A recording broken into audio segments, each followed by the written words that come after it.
most favorite person, other than my son, in the world. Thank you. Yeah. We know each other for so many years. She was a good student, and then she got herself into the teaching profession, which is wonderful. My only child, my only daughter, is also a high school teacher, and I have such great regards and great belief that you're doing the right thing and the good things. I love you. I love your son. I know, you do. Okay. I try not to get emotional, but okay, so does anybody want to ask any of the questions that they have? Probably everyone. Okay. I'm going to go around this way. Okay, Anthony. After this tragic incident, have you ever visited the camp? He wants to know if you ever went back to the camps after this was all over. I went back 4 times. One time, like about 20 years later, in a small group of 29 people, most of them are temples people, and we took, my granddaughter was 16 at the time, and my daughter, and it was very sad for me at least. And so there was a lot of hugging, a lot of crying, and candle lighting and stuff. But then I went back as chaperones. And the last time I was, the year before last, in 2012, I was chaperoning 24 college students. And the beauty of it was, like I'm looking at you, all colors, all backgrounds, all different religions.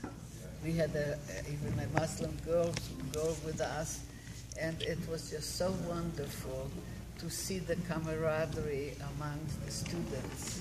You know, they were from different states, different towns, some from San Francisco, a few from California and other states, and to see not just the camaraderie, that what I'm talking about, respect, you know, and it turned out to be love, and most of them said that this trip, for 18 days we were together in Europe.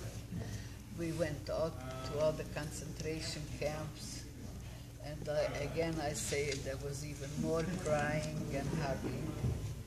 And then we went to Israel. And there is so much about Israel, Jerusalem. Well, wherever they took us, we had wonderful guides, and we had our own bus, of course, traveled with us inside the countries. We were in Germany, and Poland, and in Israel. And the last day that we spent on our trip, just before we returned, they took us in the Negev, which is the desert. To see the desert bloom, we read so much about it, and we, the Jews, probably you too hear it maybe in your churches. They talk about olden times, how it was, you know, they called Palestine, Israel. You know so much and so little about it, but for me, to see the desert bloom, that was such a pleasant shock, I would call it, you know, because I imagined the sand, you know, sand all over, and the sand hot, so hot, and around the sand you see the little growing thing, and it's growing, and the fruit is hanging. And we went in the vegetable patch, and they said, pick and eat. They had every so far or close apart, they had faucets, you know, where you could go and wash the vegetable that you were picking or fruit. And we were picking the little tomatoes and little cucumbers and you name it. And then some of the kids were going near the peppers, those little peppers, you know.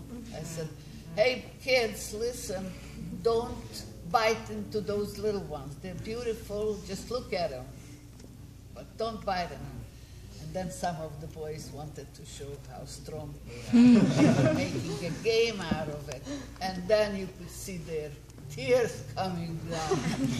And they, oh my God. So strong, those little peppers. I do that. So we had so much fun. They gave us lunch in the desert. There was a little covered place so that the sun wouldn't hit so hard. It was July.